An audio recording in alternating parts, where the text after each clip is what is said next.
What am I saying again? This is MPW, MPW. the podcast with your host, Xylo Aria. Cool. a podcast about music production for for the everyday musician, where we learn from experienced studio engineers and each other.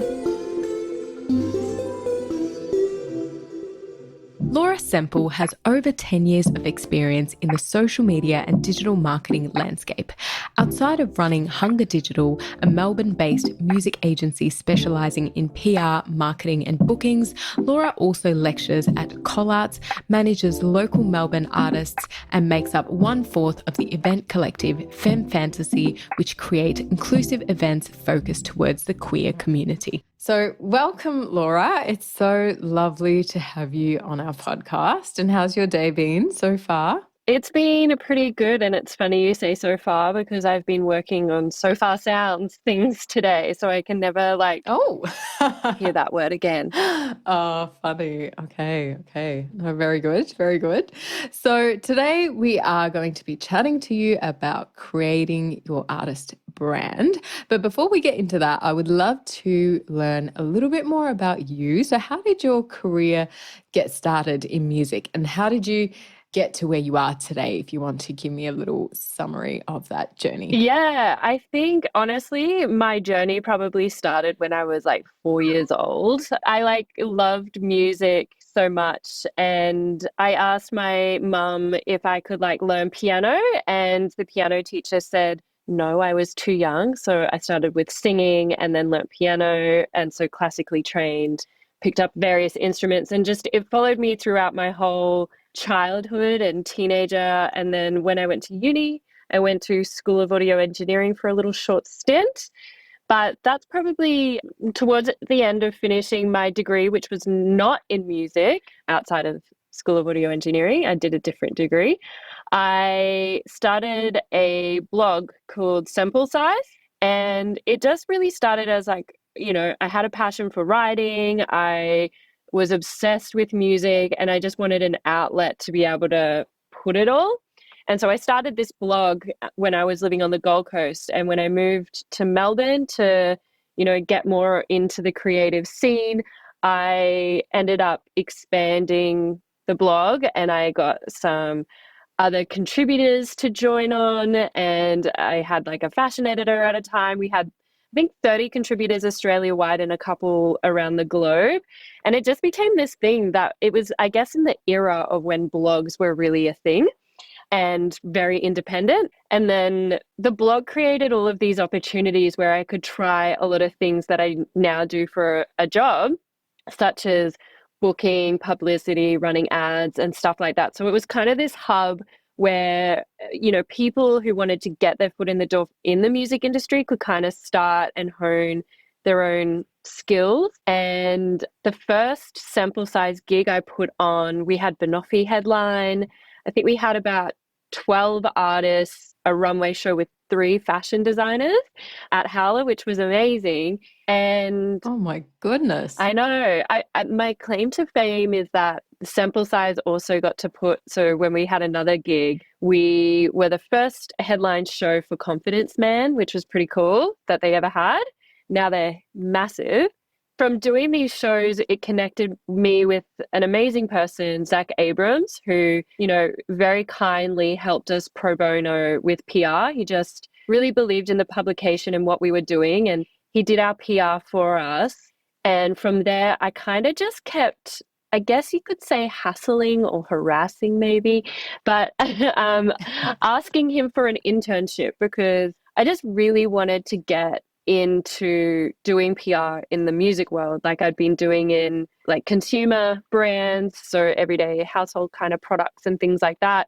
And I just really wanted to get my foot in the door in the music industry. So he gave me a internship, and then I ended up quitting my day job because I really hated it and decided I'm not coming back. I went home back to Queensland and said, I'm not coming back until I get a job in music in Melbourne. And Zach called me literally the day that I left Melbourne and offered me a job. And I guess the rest was really history. That really started it all. I was lucky enough to be freelancing at a very young age and working for, brands or companies like Handsome Tours and Wondercore Island. And, all these amazing brands and businesses. And I think the one thing that I kind of had that other publicists and people didn't at the time was I also came from a social media background. So I did my thesis on social media, and I was able to look at how, social media advertising mixed in with PR can create like a holistic approach. And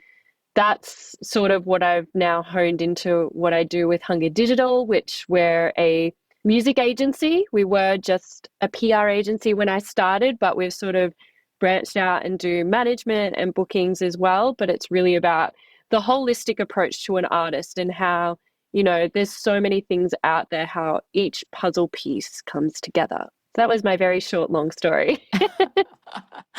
Oh, no, I love that. And I'm pretty sure I've emailed you back in the day under sample size to try and get a little feature or something. I'm sure that's happened. And also, it's so cool that when you take that leap is when those opportunities come. Like you mentioned, you're like, I'm going to find a job in music and that's going to be the only way I come back. And it was only until you left and took that leap that you get that call up. And so often I feel like we can try and straddle two things and be in two minds, but I feel like maybe the universe or whatever just doesn't bring those opportunities our way until we really commit to trying something new.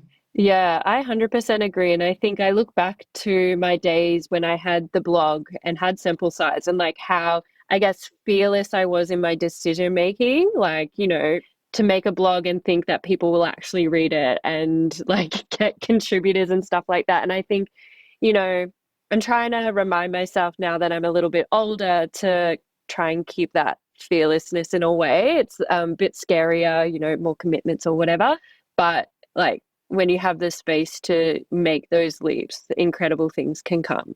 Oh, for sure, for sure. And yeah, keeping that fearlessness is a great thing to mention there as well. And just to mention for anyone who's not from Melbourne, the lovely gig space that is Howler is a pretty big venue to just kind of take over and do your own thing as well, which is really cool. Yeah, it was amazing. I learned a lot. I started off not even knowing what backline was around, a couple of months before this sort of show happened to fully hiring a proper backline company. And it just was a great learning curve and stepping stone into setting me up. For sure, for sure. Oh, and I definitely feel like having your own thing, whether it's a business or some sort of venture, is the quickest way to learn loads of things that you never knew existed.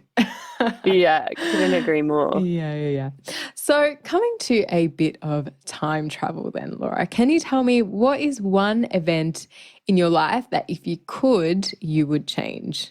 Honestly, I don't think that there would be any event that I wish that I could change, just because, you learn so much from things. I think there's times where I wish I maybe either spoke up more or felt more confident. I think one of those things, which is a really great example, is Big Sound, for example. So it's an amazing music conference where everyone in the music industry around Australia is at.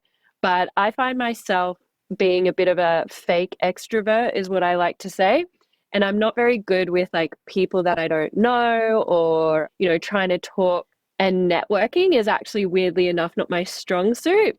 So I've been practicing more about how to just have, I guess, inner confidence and be okay to go up to people that I may not know but I've heard of and just either introduce myself or start a conversation. And it's actually not as scary and people are really nice, especially in the music industry. So I think it's not necessarily changing a particular event, but, just trying to find confidence in some of those other things.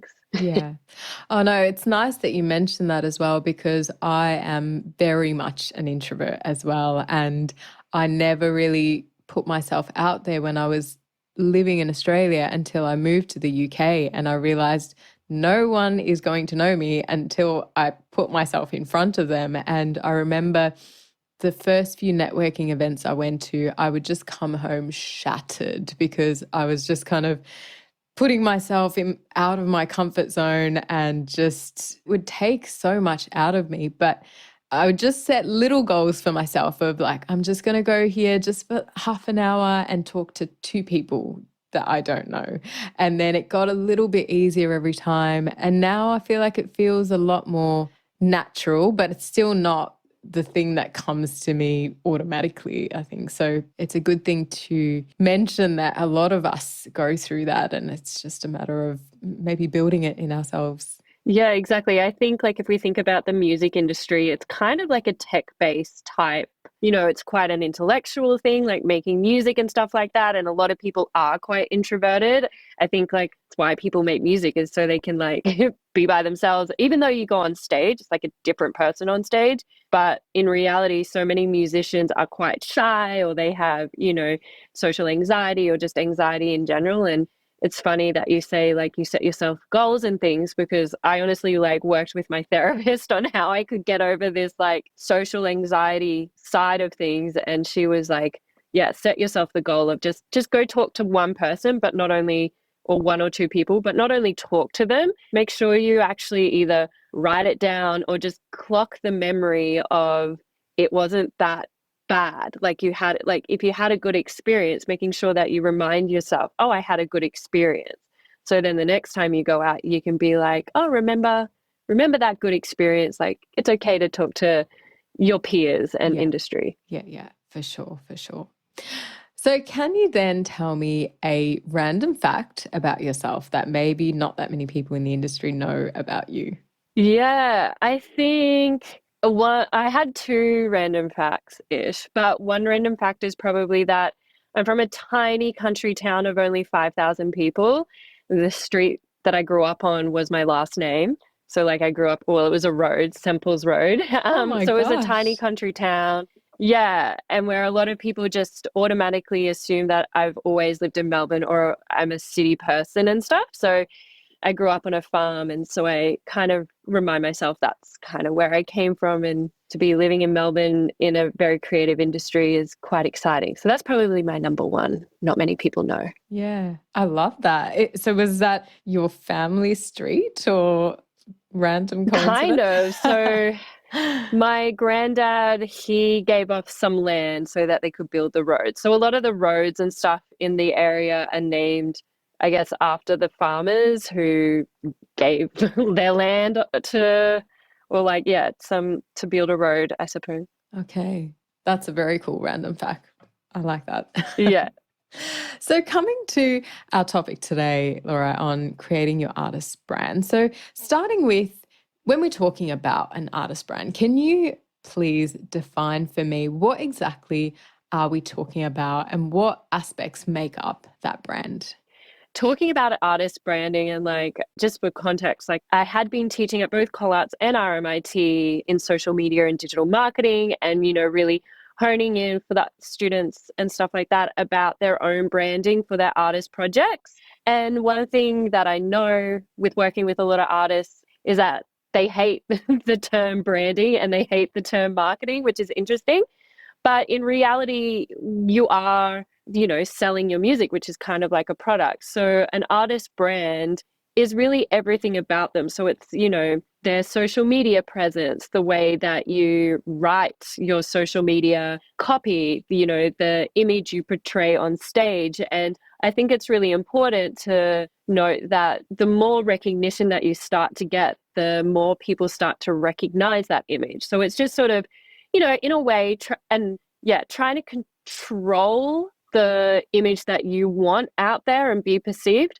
But also the really great thing with music and music artists is that you can be very adaptable, and it's okay for your branding and your image and all of that to change. So unlike a consumer brand, if we want to think of, I don't know if you know Swispers, it's very random, but it's the cotton buds and things like that.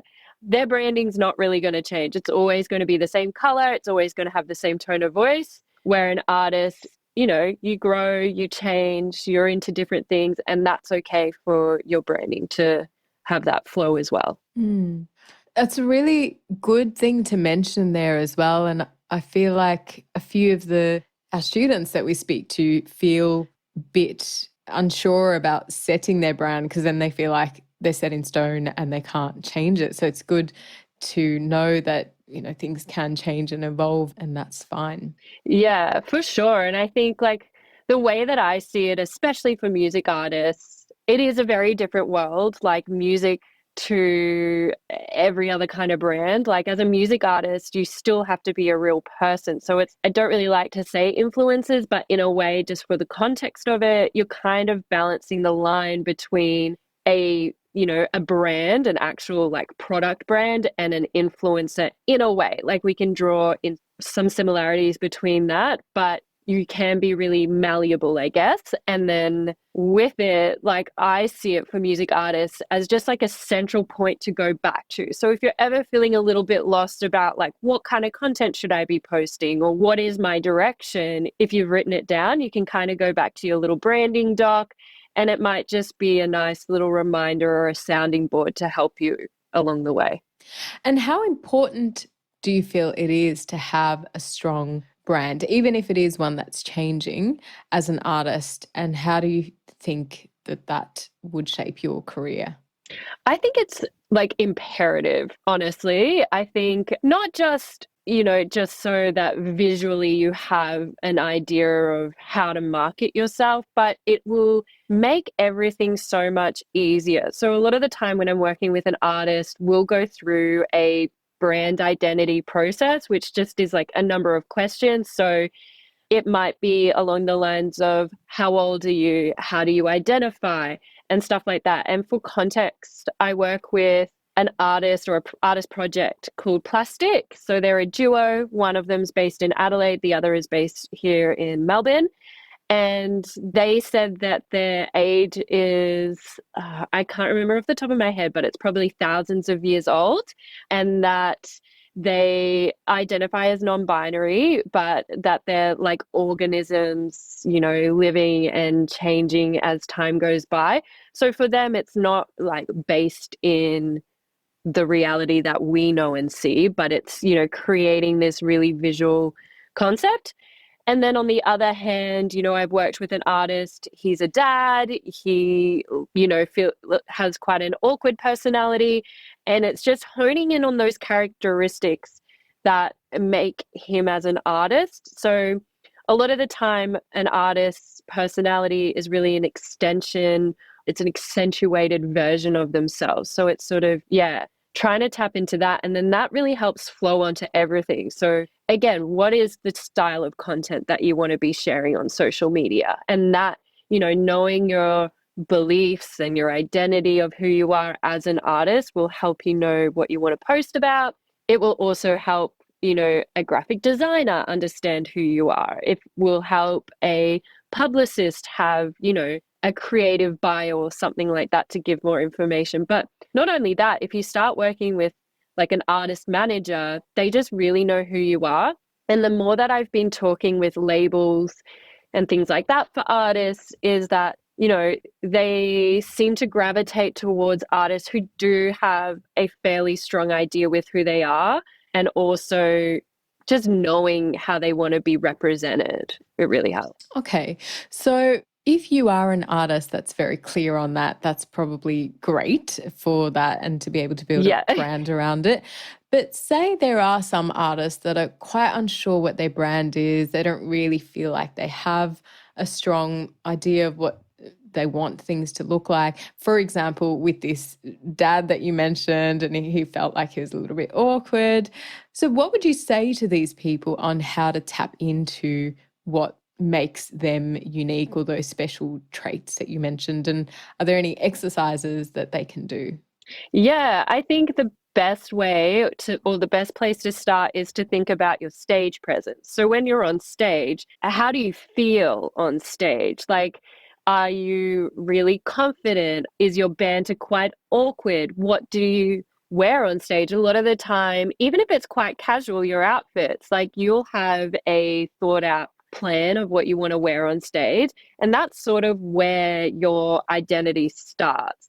So really what it is like thinking about that stage presence, and then how do you represent that across everything else? So how does that get represented on your socials. And say, for example, part of your identity on stage or your stage presence is that your banter is quite awkward or, might be minimalist and you don't say anything. So it's sort of bringing that back into also your social media tone of voice or, the way that you interact with people. And I think I'll put a little disclaimer here.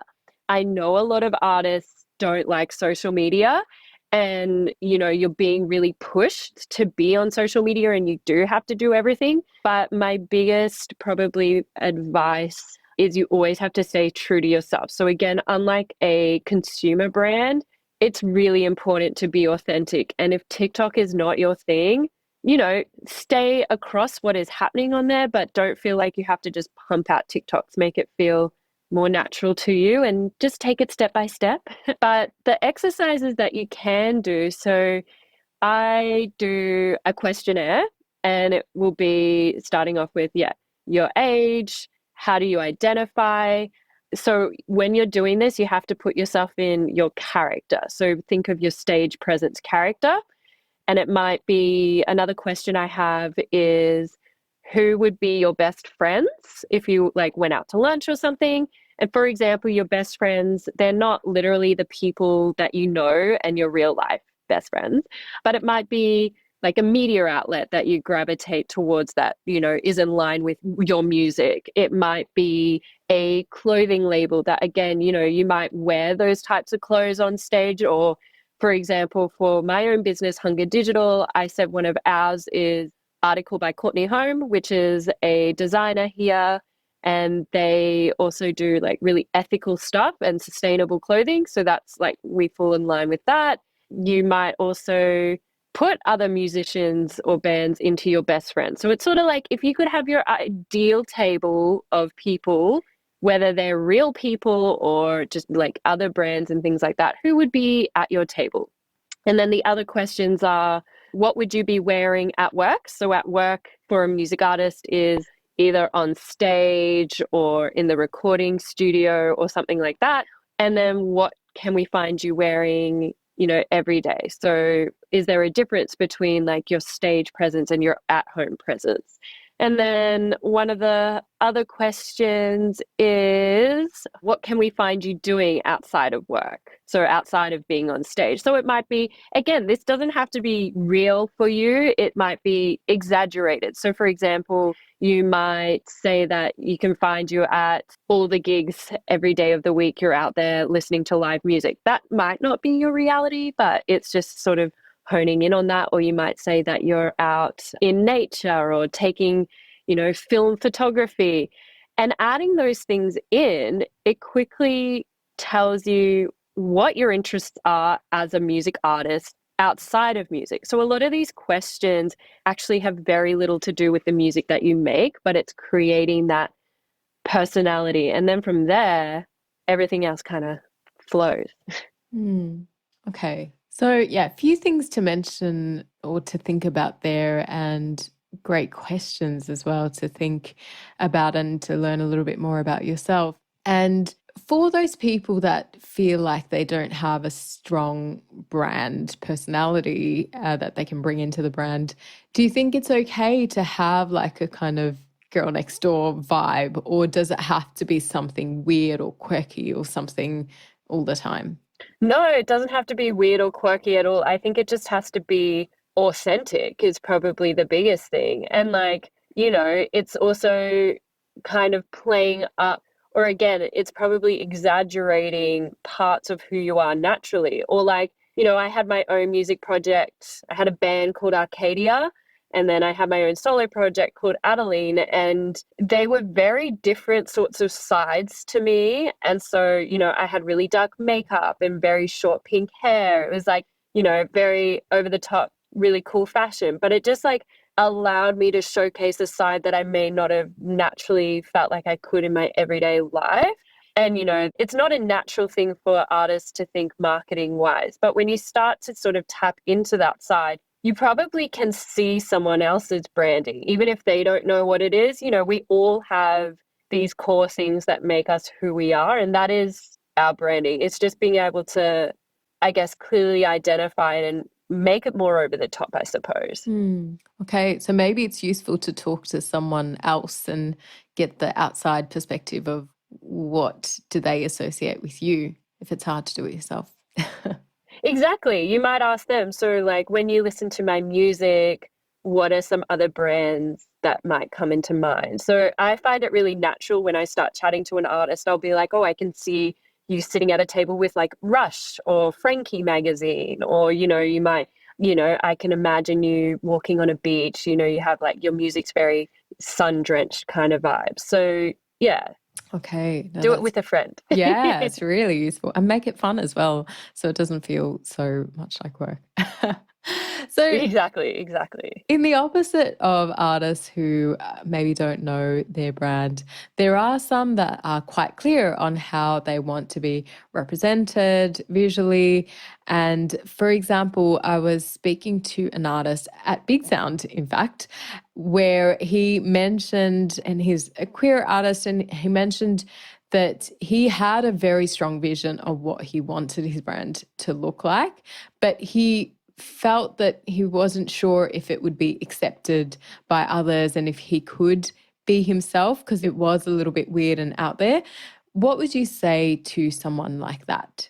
Yeah, I find this a lot, especially with queer artists. So a majority of the artists that I work with are queer. I think like on our booking agency, I think it's about 65 or nearly 70% of our roster is queer or non-binary. And a lot of the artists, yeah, I think because you're so used to being told to hide who you are, it's really scary to then do the complete opposite and just fully own what you want to do. And I think for the artist that you're talking about, a really good example for them to look at is Dirty Versace, who's an artist that I manage. They are a non-binary alien, we say. So they honed into their own character of being an alien because they felt it was the best way to represent how they felt as someone who is queer and who is non-binary. And in this music world, when they were a lot younger, they were told to hide their identity if they wanted to make it in music, their queer identity, that is. And so they've just fully lent into owning this alien world of theirs. And it's actually really resonated for them personally. And it's made what they're doing so much easier. It's made it feel a lot more natural to create content and do photo shoots now around this over the top alien. And I feel the same with like my own project. Like I came from a really strict, I guess, Catholic background as a child. And then my project as Adeline, in a way, was my escape to just being fully free of who I wanted to be and not worrying about what my parents thought or anybody else. And so I think if you have a strong identity with, or like a character that might be over the top, and you're not too sure if it's going to resonate well, I think as long as it resonates well with you, that's the most important thing. Because even though you might be an alien or you might be, I don't know, something quite crazy, if it feels true to you and as part of your art, then that's going to come across and that's going to feel more authentic than you trying to be the girl next door if that's not naturally how you feel when you're on stage and things like that. Yeah, that brings up a really good point as well about authenticity, which you mentioned a bit earlier as well. And I remember when I was starting out in the music industry, I felt like I was trying to be something else to fit into a mold of an artist and create a brand that actually wasn't true to myself. And that made it really hard to post anything because I was kind of trying to put my head into someone else's mind that wasn't me at all and thinking, what would they post? So I guess that's probably not the best way to go about it, and staying authentic is a better idea. Exactly. And I think like we all do it, even again, going back to my project of Adeline, it was quite rigid in the type of content that I would post, always being pink, even though I do love pink.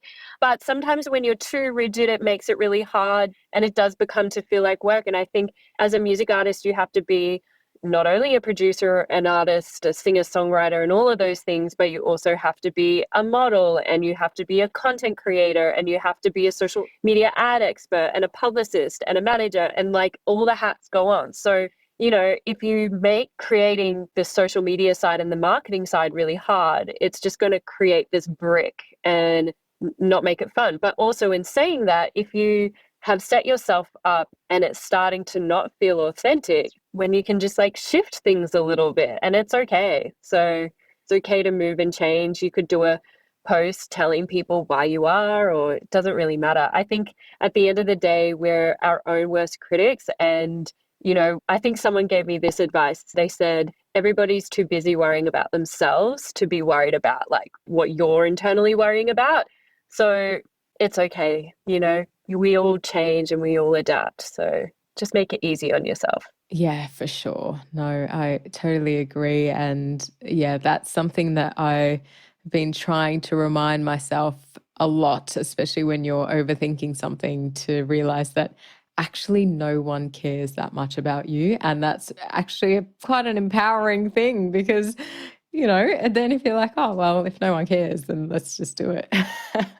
Yeah, exactly. And I think like on that note, like I went to a TikTok workshop when they were talking about sound on and all this kind of stuff, but they were sort of saying, you know, you are your own biggest advocate. If you're not going to promote your music and sell your music, nobody else is. So like, of course, people, you know, your friends and all of that will, but like you are your biggest advocate. So I think we put a lot of walls up and block ourselves in a way because we're like, oh, majority of my followers are my friends and my family, and they're not going to want to see me, you know, talking about my own music all the time. But the thing is like, block that out. Who cares? Just see it as practice and making yourself feel comfortable, because hopefully your audience is going to expand outside of your inner network. And the more you feel comfortable with it, the more, you know, when you have new people coming onto your page or things like that, the more natural it'll feel to you. So for sure. just do it. Yeah. Love it. Just do it. Good advice there. So once you have a brand as an artist, then how do you go about staying true to it and being consistent with your audience about that brand? Yeah, so the best way to do that, so I create a branding, I guess, Bible in a way. So we start with our brand identity, which is answering those questions such as, you know, how old you are, all of that kind of thing. And it creates like a persona, so to speak. And then from there, what you should do in it is also write down sort of what is important to you. And, you know, from there, you add your other elements such as your colors, maybe your tone of voice and things like that. And whenever you're feeling a little bit lost, because it will feel really natural to you to like create content when, you know, when you're feeling a bit fresh, but sometimes you might just have a blockage, or, you know, you might be even writing your own media release and you're just lost for words a little bit. But this branding sort of style guide, if you could say, it acts a bit like a Bible, I suppose, and you can always look back at it and it's a good reminder of, oh yeah, this is who I am as an artist and what I stand for and what's important to me. You know, you've written it in a time where you're feeling, you know, really confident and good about what you're writing about. So whenever you're feeling a little bit lost, you can always reflect back on it. Okay. I think you've really inspired me there, Laura, to create my own branding document, because it was actually one that we have quite strongly for music production for women. But I used to have one as well for Xylo Aria, and it was on my wall for a long time, and now it's just disappeared, mainly because I've moved a few times. But I forgot actually how useful that was in deciding what kind of content to create, but also when you have content to decide, does it fit with the brand? And you don't want to be talking about every single aspect of your life and just what aligns with the brand. So thank you. I'm going to get on that. Yeah, exactly. And I think those things to talk about, we call them content pillars. So that's the very technical term for it. And they kind of, I guess, act as like a little bit of a house where all your ideas fall under. So content pillars, much like your branding, they can adapt, they can change. But let's just say you are releasing music, your music is coming out. you might focus your content pillars really around that release. So a content pillar could be whatever the single's name is one of the ideas, and you might put in, you know, how you wrote the music or like little snippets of in the studio. Another content pillar might be media articles. And so it's, you know, you're talking about the media that's been writing about you and things like that. Another content pillar could be behind the scenes, where you go more like either pictures or could be inspiration or whatever. And so when you're in that releasing music stage, it's very heavily about the music, but you're also breaking it up. So it's not just, I don't know, like press shot, cover up, press shot, you know, that kind of thing. You're mixing it up. And then when you're outside of releasing, that's the perfect time to really showcase your personality and your identity. And honestly, the outside of releasing your music is probably the most important. That's when you're building your audience before the release. And so your content pillars might be, who is the artist? And you might talk about your journey and where you've come from. And, you know, it might be simple things as like your music journey might have started at a Stedfords and things like that. And then you might have, either previous releases or other music, and, you know, just tapping into those little traits of your personality outside of just the music side. It's now time for our speed quiz. Are you ready? I'm nervous. I'm not very good at okay, I can do it. High pressure. You can do it. You can do it. So it's 5 quick fire this or that question, and it's the first one that comes to your mind. So, okay, oceans or mountains? Ooh, oceans. Roller coasters or water slides? Water slides. Headphones or speakers? Ooh, headphones. Festival or rave? Festival. Mac or PC? Oh, Mac for sure. Okay. That was good. We almost lost you at the first question where you were kind of wondering oceans or mountains, but I'm probably with you there. It's a tough one. That's a tough one. Yeah, I don't know whether I just said oceans because it was like said first. So in my mind, I had like oceans, but I really like nature and hiking. So yeah, me too. Yeah. It's hard. But no, that was good. Good on the speediness scale, I think. So yeah, good job. Thank you. So then what is your top career tip? So my top career tip, probably trust your gut.